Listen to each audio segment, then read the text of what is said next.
in Italy, um, that to see those stories and to see them illustrated gives you more and more time to think about who was this man, and was he one person or was he several Nicholases welded together? We don't know all that because we're talking about the year 270. You know, that's a pretty long time ago.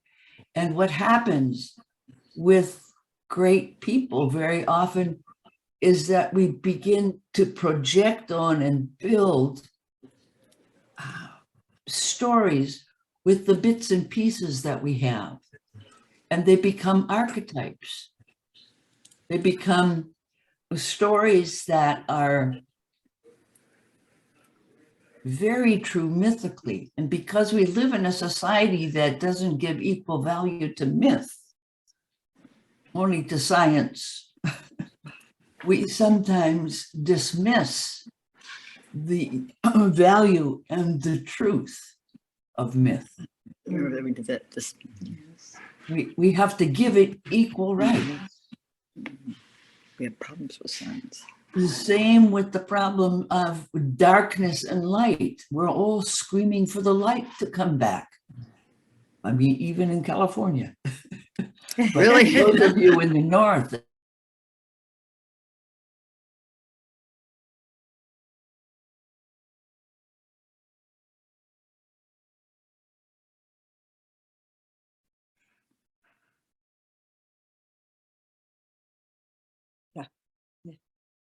You've muted everybody.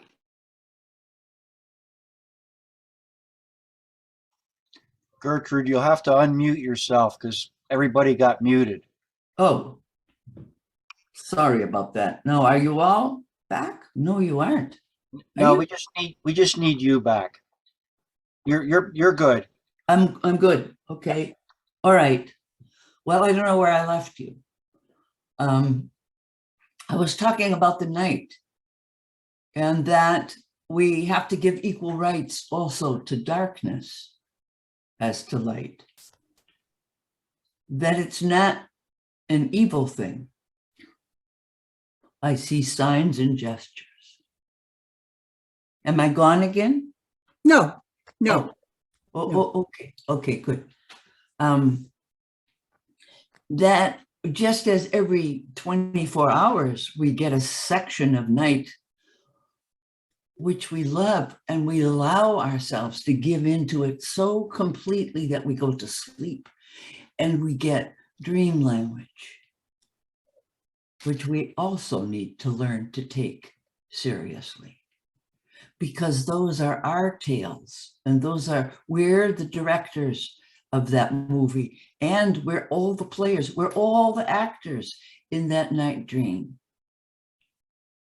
So out of that kind of richness that our culture doesn't particularly honor, comes this Saint Nicholas, and comes early in Advent.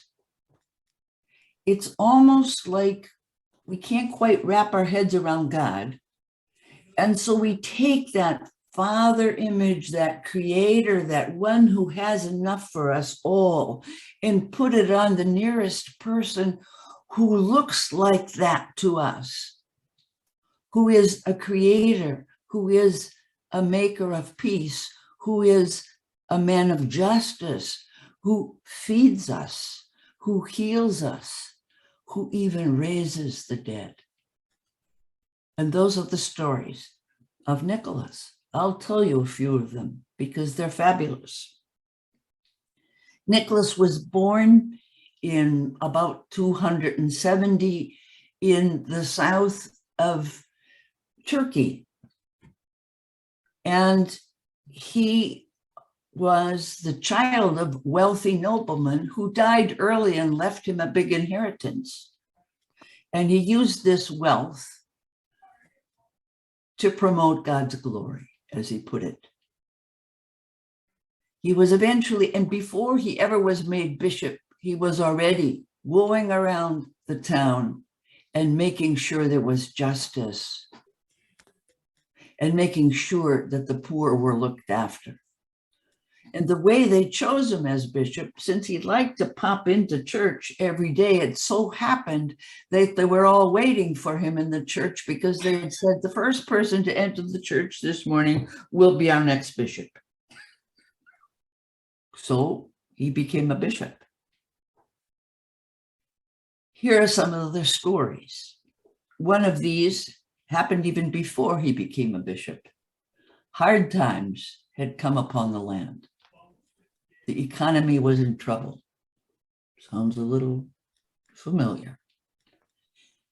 There was a nobleman who had completely run out of money. And he didn't know how he would pay the bills or live on. He had 3 daughters. Nobody wanted to marry them because they didn't have a dowry. Women couldn't marry unless they came with a certain amount of wealth pinned to them. So he thought, well, one way to get out of this is just take them into town one at a time and sell them into prostitution. And that way I can get on with my life. Well, Nicholas heard about this and he said, nothing doing.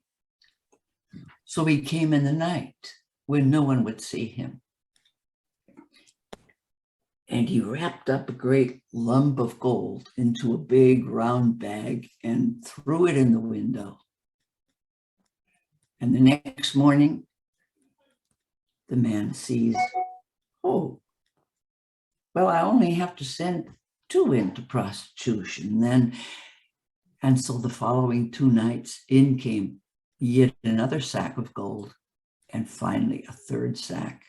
And the 3 young women were rescued from shame, from abuse, and were restored.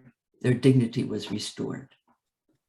Now it's interesting that you'll see lots of pictures, not just the ones that are painted on the walls of churches, but if you look around on the internet now, because you can find them, fabulous pictures of him throwing these things into the into the bedroom of the 3 girls, or the 3 girls looking after their father, helping him put on his boots, and so on. And you know, that's a huge thing, to be rescuing women from shame at that time, when it was very easy for this father to pass his daughters on. Those lumps of gold are often depicted as 3 golden balls. Does anybody know where we still use that symbol of 3 golden balls? Terry knows. Pawnbrokers. Pawnbrokers. Pawnbrokers. It's the sign, the symbol of the pawnbroker. That's an interesting salvation of poverty, isn't it? Okay, another story. Hard times, famine, not enough to eat. 3 boys are coming home from school and they're trying to glean along the edges of the fields. And they're looking for forgotten bits of crop that they could bring home, maybe some potatoes or some, I don't know, some broccoli or something that got left to the side, and they're looking around and they're so hungry. And there's not going to be a snack when they get home. And they pass the butchers and they say, you know, let's ask him. He's a wealthy guy, I think. Let's ask him for some food. Does he have maybe some soup? And he goes in and he says, oh, so you're hungry. And the kids say, really hungry. We haven't eaten well for. He said, well, come down with me into the cellar. We'll see what we can scare up. And he cuts them up into little pieces and dunks them into a big barrel and pickles them. Well, now he's got enough soup and food to sell again, and he's solved his problems. It's terrific. And Nicholas comes by and says to him, Mr. Butcher, it's hard times. Have you got any pickled meat for me? Oh, yes, says the butcher. Why don't you come down the cellar with me? And they go down the cellar, and Nicholas smells exactly what's wrong. And he blesses that barrel, and out jump 3 children who sing and praise him and dance around him. And Nicholas needs to take on the butcher and teach him how to behave, how to repent, and how to make up for his sin. Another story. Hard times. Not enough food. Drought. The wheat fields have not come to ripening. There's no flour. There's no wheat. So Nicholas lives in a port town, and the ships come in with the sailors and with their loads, and a ship comes in filled with wheat, and it's on its way to another port. Nicholas goes down and talks to the sailors and says, look, if you give me some of that wheat, it would help my city out a great deal. We really need some flour here. And they said, well, we can't do that because we've been weighed in.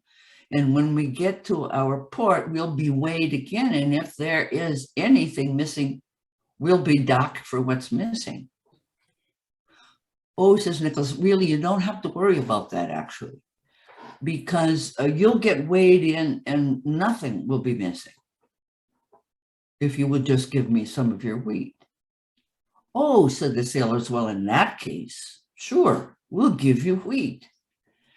And they unload some sacks, and Nicholas takes that to his own place and makes flour and bakes little breads in his own image and likeness and feeds this to the people.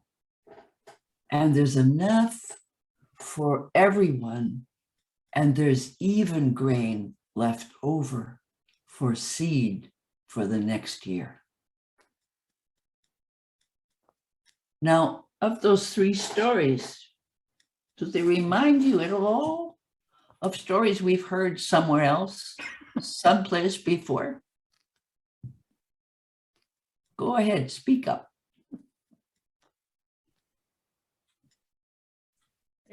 There's enough food for everyone and some left over. And some left over. 12 baskets? Maybe, who knows? Plenty for seed for the next years. And they'll be fed. How about a little bread that looks a little like the men who made them? We did bread. Yeah, it's manna in the desert. It's Eucharist. And raising the children from the dead. That sounds familiar. And honoring women. That sounds familiar.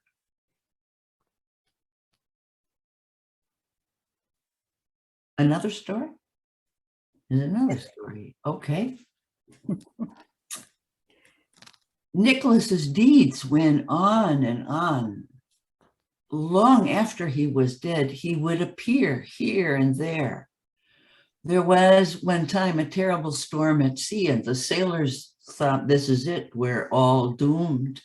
When suddenly Nicholas appeared in great light up where all the sails and the ropes were, and knew the ropes, knew how to save them, and did, and calmed the seas, and then disappeared.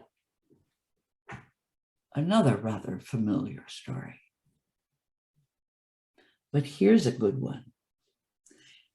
as you know, for a long, long time, Christians were not allowed to lend money. So who did they use as money lenders? Do you know? Jews. The Jews. They used the Jews. They didn't like the Jews, but they used them because they needed to borrow money. So one day, a man was in need of a certain amount of money, and the way you did this is you met the lender in front of the icon of St. Nicholas, and the deal was made, and you promised St. Nicholas that you would repay the lender on a certain day, a certain amount. The deal was made, the man went off, he used his money, he did what he meant with it, and the day came when he was to return it. So he took all the gold pieces and he had a big hollow staff, and he put all the gold pieces inside the staff and went off to the icon and met his Jew and said, I am now going to speak to, hold my staff a minute. And he bowed before Nicholas and said, I have returned the money as promised to the man who made the loan to me. And then took the staff and said, it's been nice. And the guy said, well, hold it a minute. You had it, but you don't have it anymore. I got my staff back. It's full of your gold. And off he went. And as he's going down the road, a big wagon full of bales of wool comes by, mows him down, kills him. And the staff breaks and the gold rolls in all directions. And the Jew is horrified, and the people say, it's your money, take it, pick it up. And he says, you know, if this Nicholas is as powerful as you people say, I really would like him to raise this man from the dead, because this is horrible. And Nicholas raises that cheater from the dead and teaches him how to behave properly. So here he is sticking up for the Jews, which, even though these stories were built at a time when Christians were constantly persecuting Jews, Nicholas is teaching them that lesson too. Amazing. Totally amazing.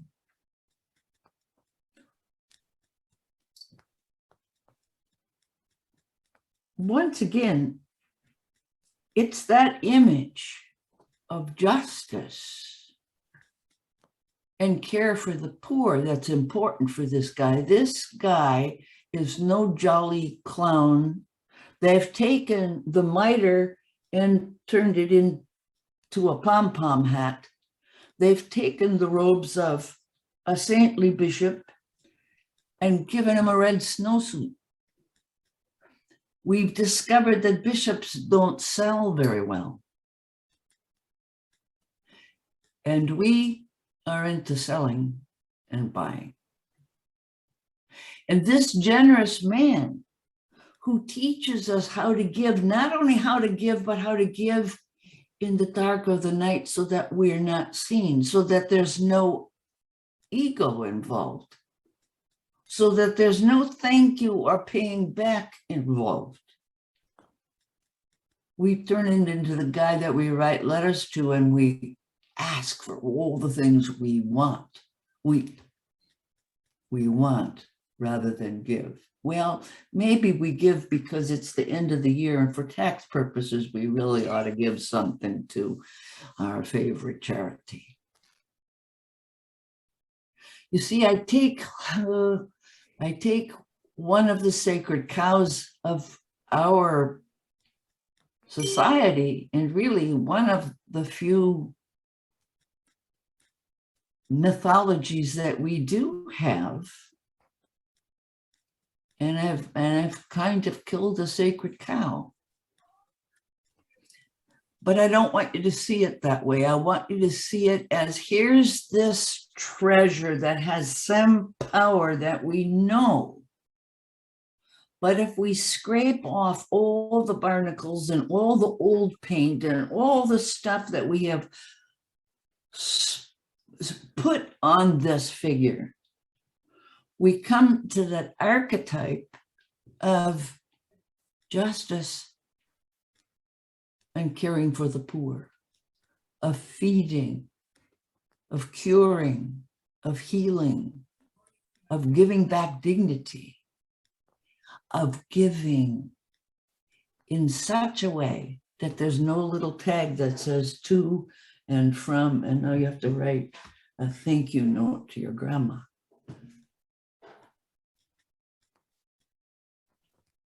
All this is only to give us back that necklace, and indeed to learn how to give gifts, and in fact, how to receive them. The grace of receiving is also a talent that we're kind of weird about. Yeah, my mother-in-law gave me another one of those god-awful brown sweaters with pink snails embroidered all over it. Oh my God, she really finds the worst sweaters in the world. We get weird stuff. We blame that person. We write a dutiful note. We say thank you, but something's been spoiled. So how do you teach this in this modern world? How does it work? I can remember my little brother when our milkman, back in the days when the milkman came to the house, right? And left 2 quarts of milk. His name was Jules. And he said to my little brother, well, Frank, what's Santa Claus going to bring you? Oh, said Frank, Jules, it's not Santa Claus, it's St. Nicholas. And I have no idea. It's usually some cookies. And Jules said, oh, okay, that sounds good. It can be done. This is the way we celebrated it at home when I was a kid, and it was done throughout Germany that way. There's a special song. You grab your dessert plate and the whole family dances around the dining room table, and we sing to St. Nicholas, and we sing about St. Nicholas, and we know that he is a friend of God's. And since he's in there with God, we have some favors to ask, if you don't mind, St. Nicholas. But we celebrate you. And then we lay our plates down. And maybe we've really cleaned our bedrooms up very nicely. And we've been doing our homework really well. And maybe we stick our shoes outside the bedroom door. And in the morning, we would go down the hall, we adults, and we would sing, let us arise and bless the Lord. That's right out of some monastery, right? Let us arise and bless the Lord. And these kids would be up and ready and line up in the hallway. And then we would sing the next verse and go into the living room. And there is the Advent wreath, usually with just one candle burning because it's St. Nicholas Day now. It starts on the 5th, right? All great feasts have an eve. Begins at sundown the night before. And it smells wonderful. And from the chandeliers, cookies are hanging. One is an ice skate. Oh, we know who that's for. And one is a snail. Oh, we know the snail in the family. Oh, and we laugh and we're singing and we recognize which of these hanging cookies are for each of us. But then that plate. That plate has one of each of all the Christmas cookies that we will have at Christmas. This is a taste so that we can get through the rest of Advent, knowing that good things are coming. And there's colored M&Ms and maybe something wrapped up in little silver papers. And then there's usually a book or a record for the whole family in the middle. A book about Christmas or a book about St. Nicholas or wonderful Christmas music on a CD. And we sing our thanks. Oh, and they said, I forgot to look in my shoes, and they run back, and in their shoes, there is one gingerbread man who looks like St. Nicholas, and some tangerines or an orange. Now, there isn't more food on these plates than what they might have for dessert over 2 days or 3 days. But because it's set apart, because it's encircled with ritual and with ceremony and with thoughtfulness, it takes on mystery and magic. An orange, big whoop, right? An orange is one of those golden balls. And the stories pour out. And of course, there come those questions with my kids. Hey, Mom, how does St. Nicholas get into the house? Well, I don't know if doors are a bother to him. Yeah, but you lock them. And by the way, he comes to our house, but Roger's down the street, he doesn't go there. He doesn't? He doesn't go to Roger's house? No.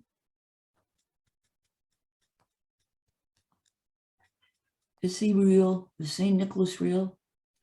Yeah, he is real. He's real on the inside.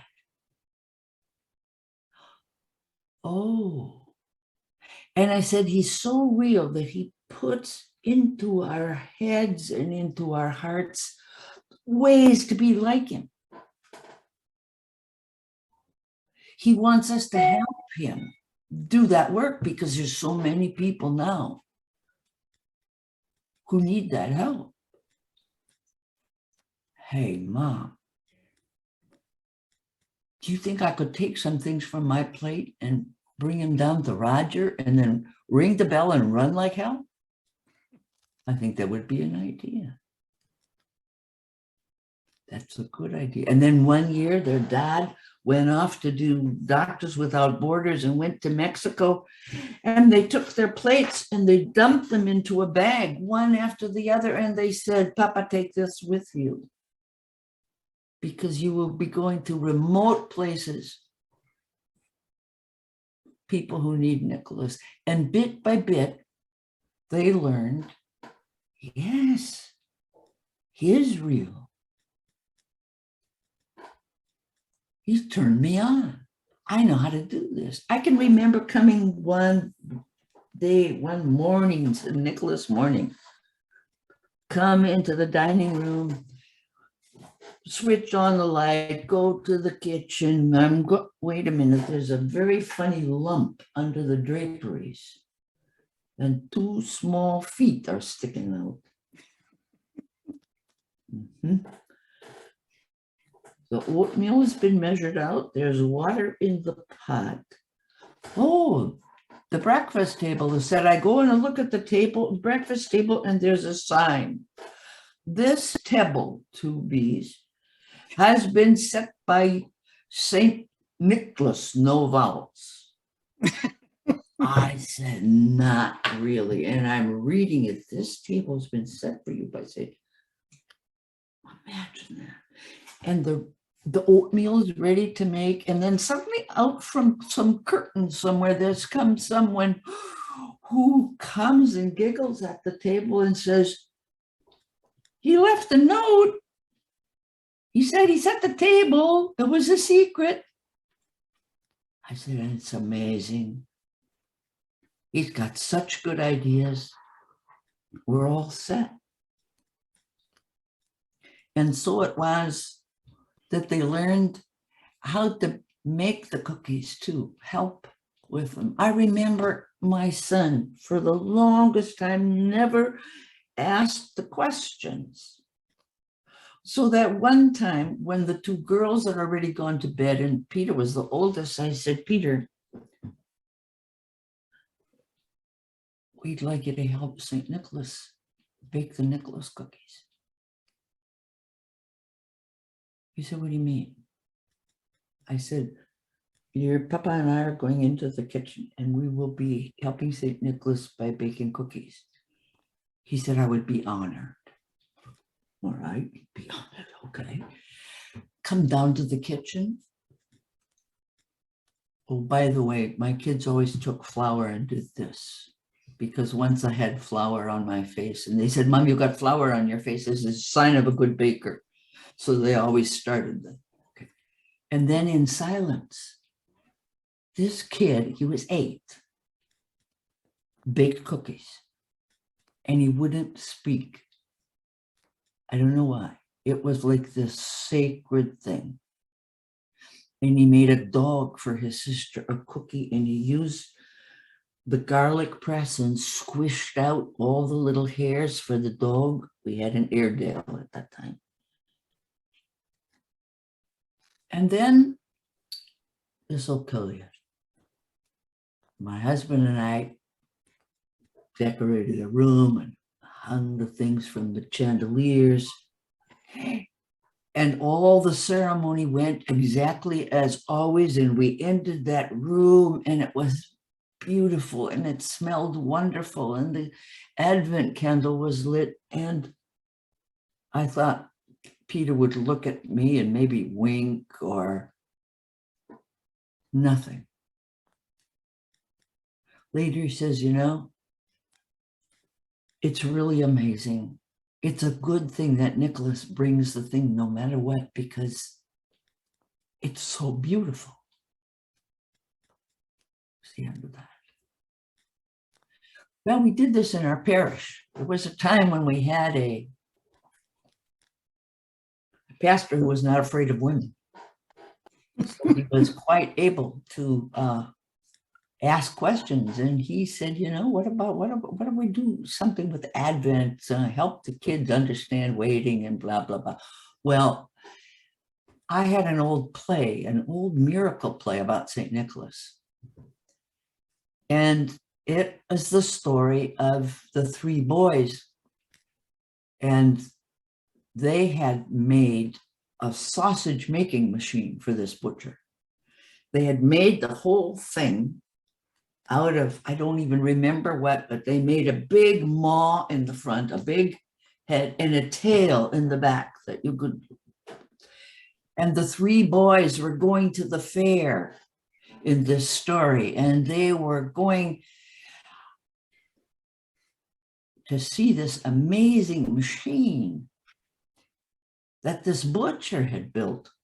You throw the pig in the front end and out the other end come the sausages. Everybody wanted to see it. Well, the problem is the butcher ran out of pigs.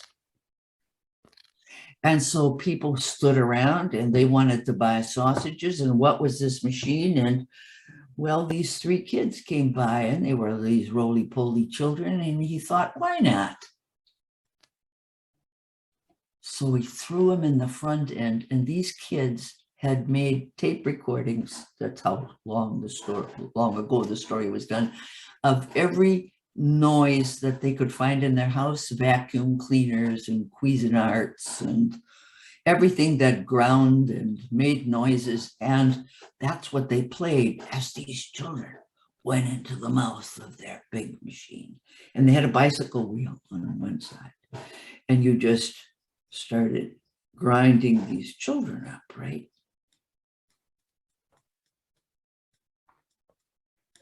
And the women had taken their hosiery. None of us wear hosiery anymore, but at the time they made links of sausage out of this. And behold, you lift the tail up and down, and sausages come out. Well, 2- and 3-year-old kids got it right away. This was fabulous. You've got humor. We had one homeless man there who used to come with an empty violin case, and he sat in the front seat. And he turned around and looked at everybody else and said, "This is cannibalism." Yeah, it was. And the devil sat underneath the altar, and he was the one who was telling the butcher and his wife, supply and demand, supply and demand. He was teaching them economics. The people want their sausage, you do whatever is necessary to give the people what they want. So we watched all that. Well, it turned out that many years later, one of the kids who had been a part of this play that they had put together was going to Stanford University. And it was during the time when we were paying attention to nuclear proliferation. And he said he wrote a paper about this legend of St. Nicholas and the business of how do you turn the wheel the other way, which is what St. Nicholas did. And all the sausages went back in. And out of the great mouth came 3 kids who were squealing with joy, and balloons and their stuffed toys and all their stuff from the fair came flying out. And they blessed Nicholas and said, sometimes we go too far and we have to turn the wheel the other way, because that might be progress.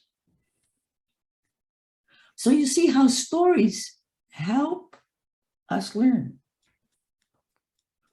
It so happened that all those children grew up and they went to college. And I remember in the house I was living in at the time, I happened to be on the roof. I'm not often on the roof, but I had a vine that grew around the front door and wind had blown it down. So I was up there trying to hang this vine back up when the kids came to see each other. You know, college kids have been away, they've been buddies, and they want to come back and compare notes. And it's Thanksgiving time, and no, it's the beginning of Christmas, okay?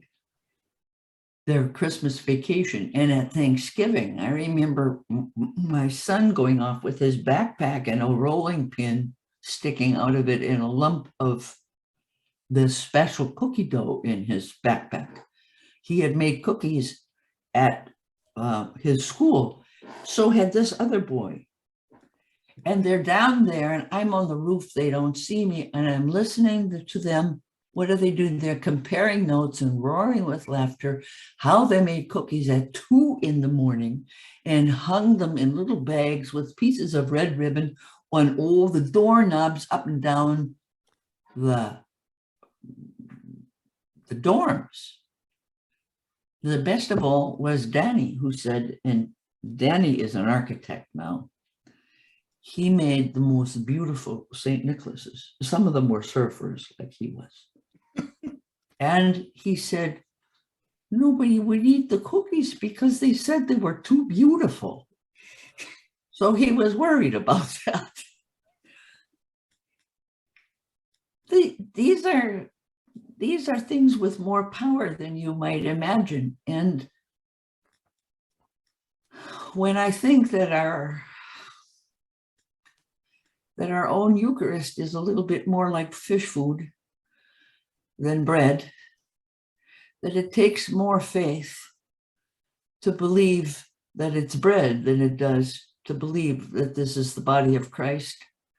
I see over and over again that parallel.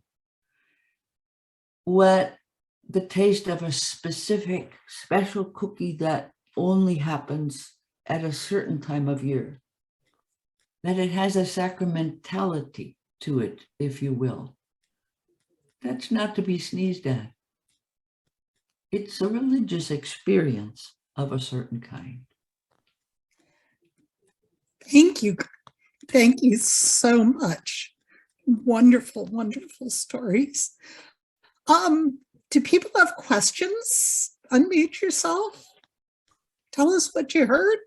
Or You want experience. to hear experience? I want to hear the necklace song. Oh. Lasst uns froh und munter sein und uns heute im Herrn erfreuen. Lustig, lustig, tralalala. Heut ist Nikolausabend da. Heut ist Nikolausabend da, etc. Thank you. Sure. Anish, did you know that song? You know that song, yes. I've sung it a few times, yes. Yes. As a little kid, yeah, Yeah, exactly. yeah. I remember when I was studying in an art school in Cologne. My art school was in the red light district. But I was walking home, and it was a cold, chilly, getting dark, and these little kids were running home, and they were singing that song, running through the streets, hoping to get home in time. It just gave that familiar song a sort of a special glow. Mhm. Now it's very hard for people to take on a concept if Santa Claus is already going strong in a household. What can you do with Santa Claus to maybe give him a facelift without destroying anything that you may have begun? Does that sound like a possibility? I read one time that a family that had multiple children, when the oldest got to the point where they were questioning and saying that, okay, we don't believe in Santa Claus, Yeah, that the parents shared with them the joy and the concept, the abstract of it. yeah, And he had to then become a mentor of and had to become part of, and had to be sworn to secrecy, and yes, much like you were describing. And yes, I remember when you were saying that, I was remembering that, reading that story. yeah. That's important. No, we don't lie to our kids. Yeah. I mean, do we want to lie and then they're ready for their first communion and you're saying, now this little piece of bread is Jesus himself? Oh yeah, you told us that story, Mom, right? No, we're not lying when we say that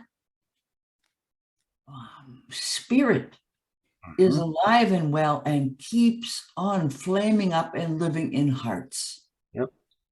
And it gets passed on. And when you get it, you're initiated into a holy place and you become part of it. I remember when my youngest was ready for kindergarten and had to take a psychological test of some sort, and the psychologist called me that night, and I thought, oh my God, she can't go to kindergarten, what? The guy said, no, she's pretty verbal. And so I asked the verbal kids this question, and I say, do your parents read to you? And she said, you mean, do they tell us stories? Yeah, sure. My papa tells us Pickle Wiggle stories and my mama tells us Greek myths. And he said, myths. Yeah, she said, mythology. And he said, what is that? And she said, well,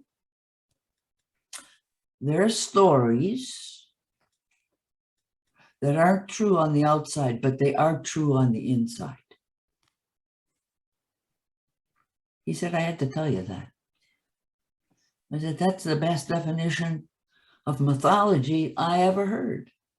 And that's exactly right. What is true on the inside has equal rights to what's true on the outside. But we're so desperate to have our kids believe in a Santa Claus, a flesh and blood Santa Claus, that they can see one on every corner ringing a bell. We want that we think the outside vision is greater than what the imagination can bring that we don't see, only see the effects of. This And- seems like a great way to teach mystery to children. Exactly. Mystery and, Exactly, yeah. exactly.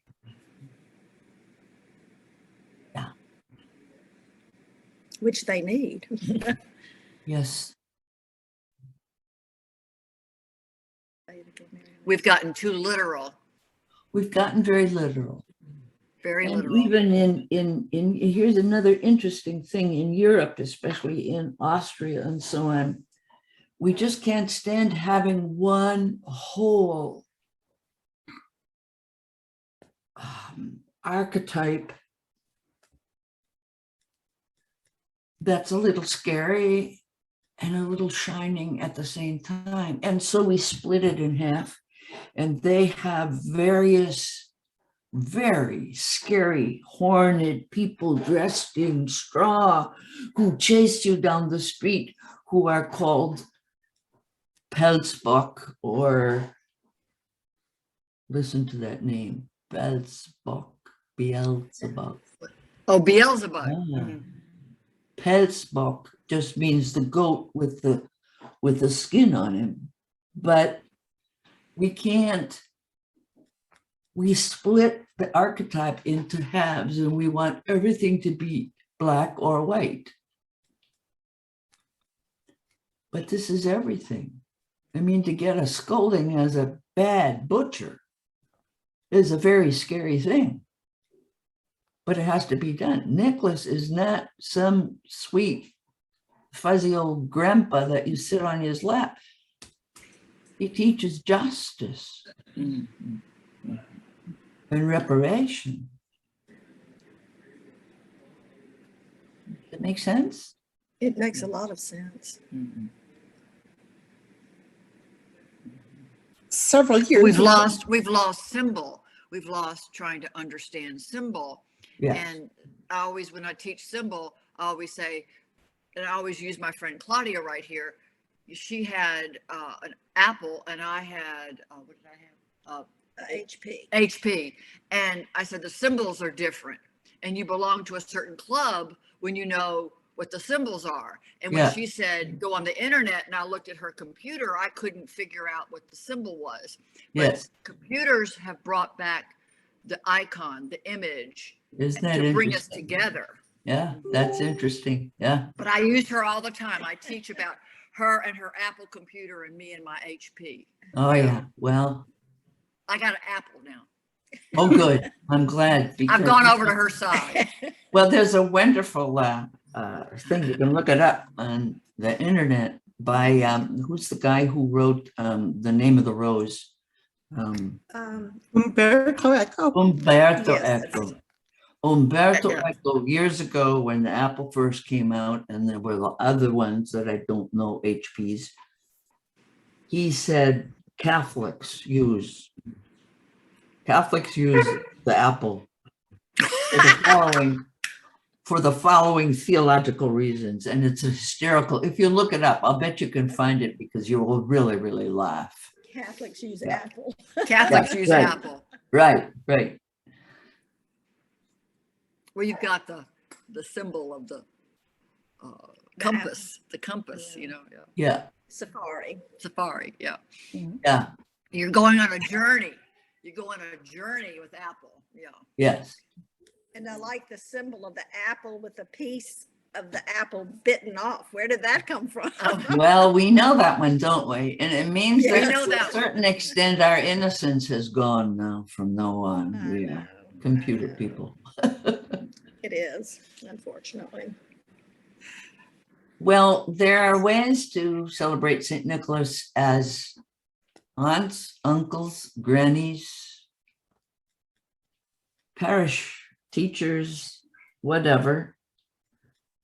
I think there are a lot of parishes, not Catholic, but usually Episcopalian and Lutheran, who have picked that up and who have wonderful celebrations in their church.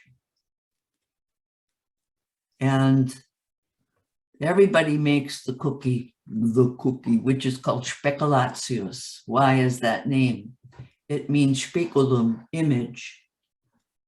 It's an image of St. Nicholas originally. The Dutch have beautiful wooden carved molds that you press the dough into and knock it out. And there he is, Nicholas, riding his horse. Okay, so it's image, speculatius, and it's a nice recipe. It's in the book, To Dance with God. So there are parishes who are doing it, and I think that's pretty fun. It can be done as a group. Several years ago in my Episcopal parish, I wanted to introduce people just to the stories of Nicholas. Yeah. So I printed out the stories, and for coffee hour, I put an item that went with each story. So just the story, the initial thing that he was from Turkey, and we had pita and hummus, and Yeah. and the balls we had, we had some. I don't remember all Oranges, the things probably. we did. Oranges Yeah, were great. oranges or tangerines or something. Yeah. And for each of these different stories, we put a food. Perfect. And what was fascinating was to watch all the different adults pick up the story to read it, and the kids would say, "Read me the story." Read it. Yeah, and Yeah. the adults who were reading it were not necessarily related to the kids. It kind of it mixed everybody up, which was wonderful. Exactly. And I'm hoping we can do it again maybe next year.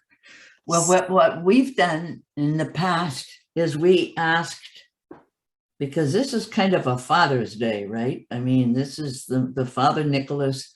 We gave a story like that to each of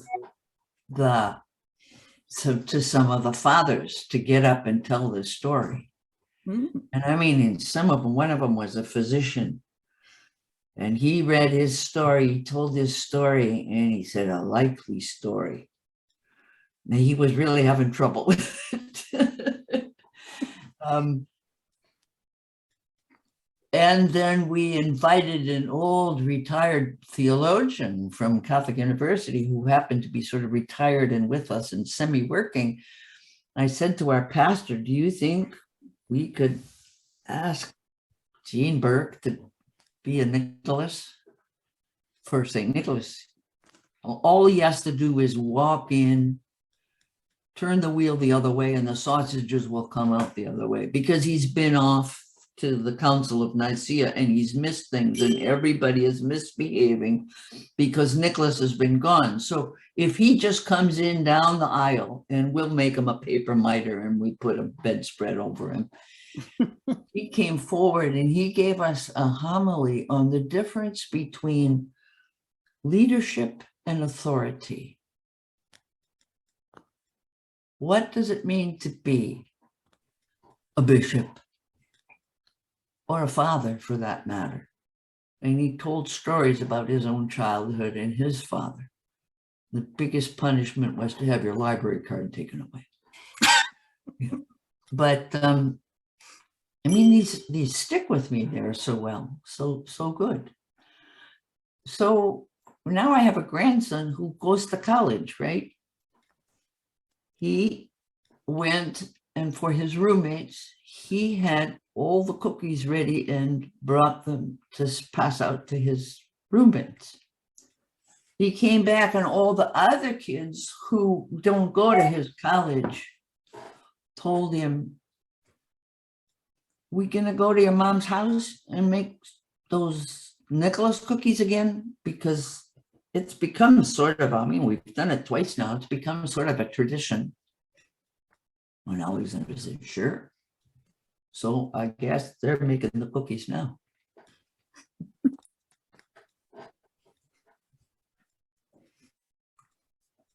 My husband always says, once, never, twice, always. So once you've done it twice, you're always going to do it. It's in there. Oh, I got into terrible troubles that one time when Peter was home from college for St. Nicholas Day and Sarah was in her college. And she got on the phone with Peter and she said, "Well, how was St. Nicholas Day?" He said, "Well, it was kind of thin this year." He said, "What do you mean?" "I didn't get anything in my shoes." She said, "What do you mean you didn't get anything?" She said, "Let me talk to Mama." "You didn't put anything in your shoes?" I said, "You know, if you saw those shoes, those big old swag things, you don't put food in there." She said, "Mama, you're the person who teaches about tradition. You didn't obey your own belief." I said, "Sorry about that. I thought he was too grown up for that." "No," she said, "it's a tradition. I'm really surprised at you." So you see, you get in trouble for that. Any other questions, comments? Things you would like to ask?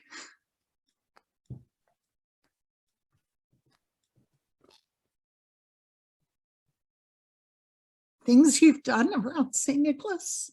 What do you take away from this as an adult person who has kids or doesn't have kids, who knows kids or doesn't know kids, for whom it isn't about kids?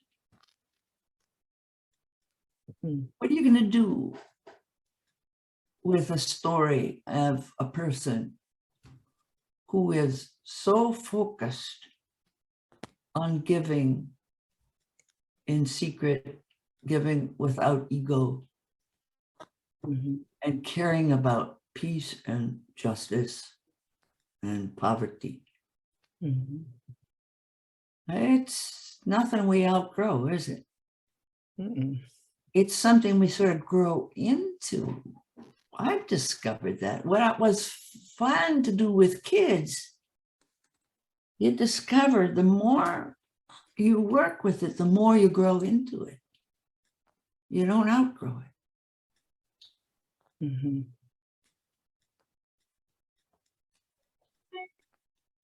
I think one of the, is it like 35 years ago that To Dance with God came out? Whenever, it's a long time. It's growing a beard, yeah. Yeah. But I think one of the things that I have reflected on since is I had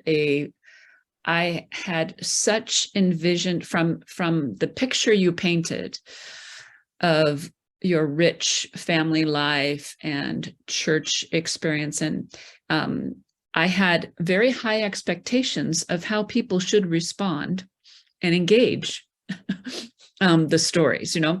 And so it's been a really interesting learning process for me to share these things with folks, with people, with children who are quite broken, and just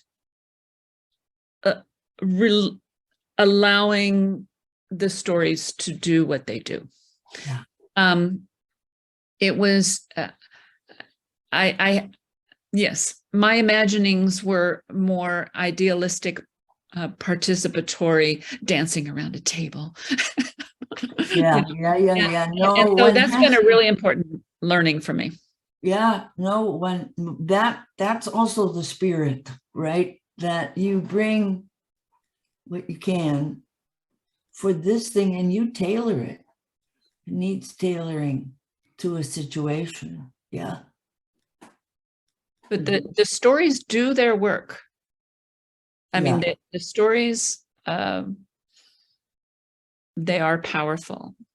Yeah. The rituals are powerful. You know, when you mentioned the taste, Yeah. that really, that resonates. Yeah. Yeah. And the smells and Yes.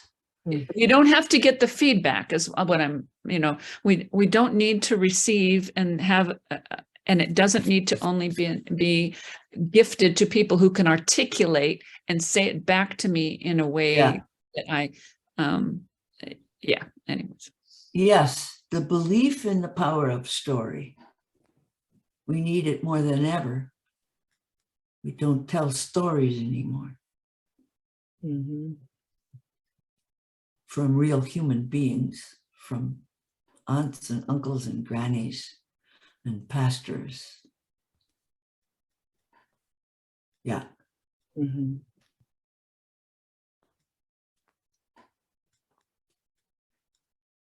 So many of the people I work with have little or no background in the church. Yeah. They've come to it as adults, and now they have children and they're lost because they don't have the well of stories to share. And I find what I end up doing is try to share stories with them to fill them up so that they have the stories to share with their kids, and to encourage them that it's okay if they don't know. Well, you know that there's a Jewish practice that I love called midrash.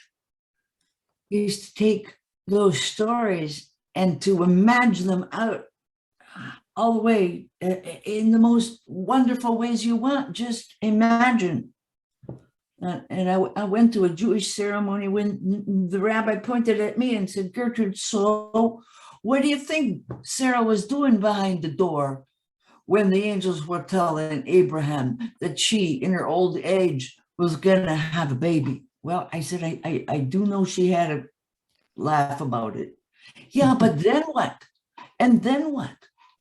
And then what? And what do you think she said to Abraham?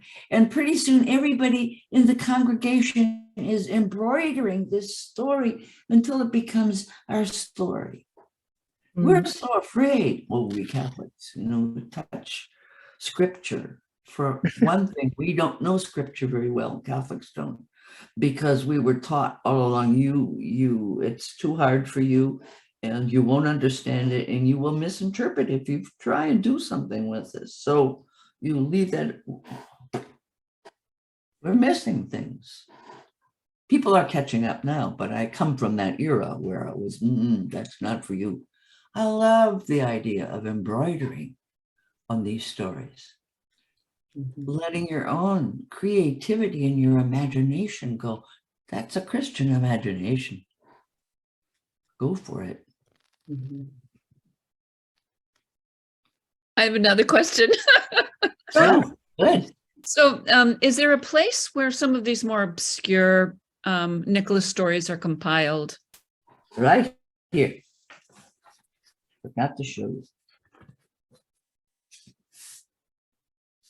Is it backwards or can you see it? Oh, we can see it. It's called The Golden Legend. And it was written by a 12th century bishop, a great collection of the legends of the saints translated from the medieval Latin. And his name was Jacobus de Voraigne, Voragine.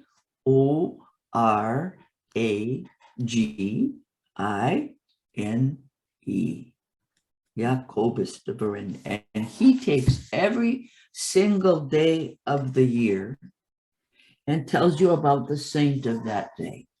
Wow. We've lost that too. I mean, if I said to my, if my mother would say to me, well, so when are you and the children coming back on Peter and Paul? And I'd say, yes, on Peter and Paul. Meaning she knew it as a certain saint's day. And so many things were related in that way. We knew and we celebrated the saints' days, especially your day. If you were named Gertrude in this case, my Gertrude has to share the day with St. Patrick, which was pretty hard growing up in an Irish ghetto. I try and tell them, it's my name day too. It's my name day. Yeah, little German girl, you be quiet now. But I know the legends about St. Gertrude. They're nuts too. They're wonderful. But if you find her place in Belgium, you'll find her there in her abbot's outfit. She was an abbess, so she was like a bishop, and she had a crozier, but curling up her crozier was a mouse, because that was her thing, and that was her story. And the mouse has become my symbol ever since.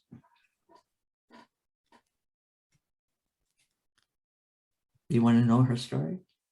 Yes. I can tell you her story. Okay, Gertrude. Gertrude of Nivelles. There's Gertrude the Great, but this was Gertrude of Nivelles. And she was in the 300s, okay? And she ran a convent in Belgium. And their job was to produce, to grow, and to refine linen. So the story is that it's wintertime and the nuns are all gathered around and they're spinning linen, and Gertrude is waxing eloquent about something, and they're all lost in holy thoughts, when a mouse comes in across the skirting board and bites one of somebody's thread, and the thread is broken, and they say, a mouse? It's a field mouse. Oh my God. The fields, they look out the window. Oh, spring is coming. We got to get out there quickly and plant the flax seeds. You might eat flax seeds for breakfast. I encourage you to plant some. You'll be amazed. In any case, they rush out. They prepare the fields. They plant flax, which grows tall like this and has beautiful little blue flowers all over it, so that when you see a field of flax growing, it looks like a lake. And then their job is quickly, I mean, you have seasons, then you have to pull it up by the root and you lay it in the river to ferment. They don't do that anymore, but they did at the time. And then you take big chunks of this, which is all brown and smelly, and you run it over boards that are full of nails, and you pull it through like a big old comb, and it begins to take each stem and open it out, and you begin to see the fibers. And the fibers look like flaxen-haired maidens. It looks for all the world like blonde hair. And then you have to turn it into thread, and that's what they do during the winter, and then weave it. When I was a kid, I had real linen bedding. All of us kids did. But this was, useful heavy-duty linen. We got bed sores from this rough linen. We got sores above our knees, if we were in bed and sick for one day. It was like sandpaper. But it can also be refined to such a wonderful, wonderful fabric. It is the fine linen of the altar. It's, again, sacramental. So I had this thing about linen and about mice. And the leftover linen is called tow. Yes.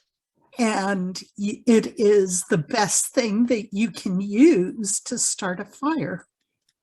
Toe. And there are toe-headed children, aren't there? Yes, there I are. hadn't thought of that. Yes. Yeah.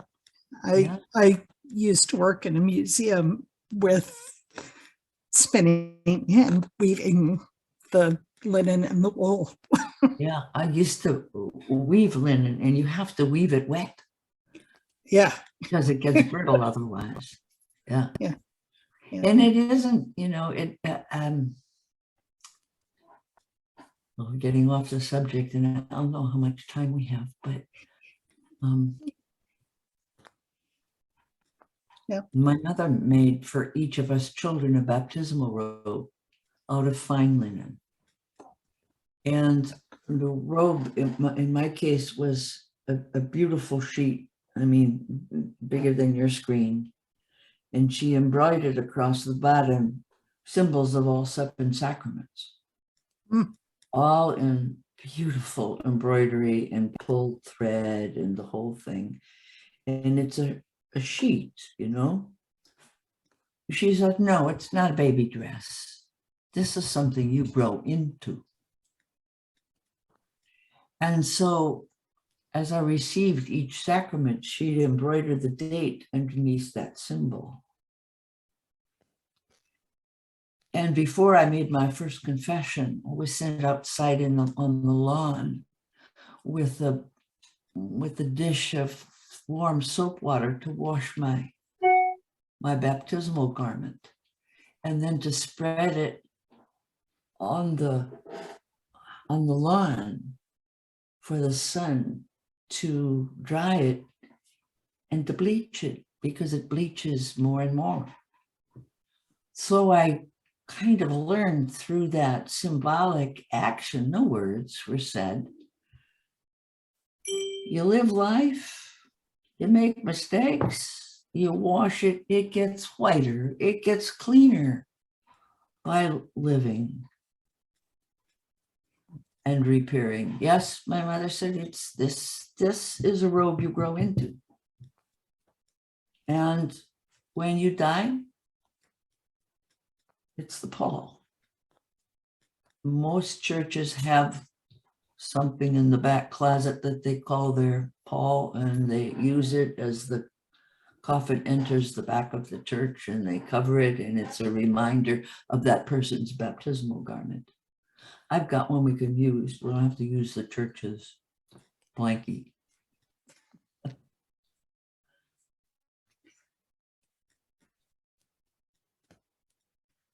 Thank you so much. Well, it's been a delight. You've dipped into many things, and it's been a pure delight. Thank you so much. Well, thank you to each of you. Thanks. And a happy Advent. And let Nicholas guide you. He shows the way. Like John the Baptist. It's not about him. It's about that ultimate story. So blessings to all of you. It's nice to see you. Nice to see you too. See you. Thank you. Sure. Thank you. Turn this off.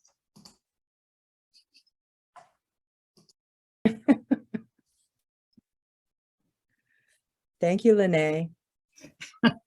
Thank you all for coming.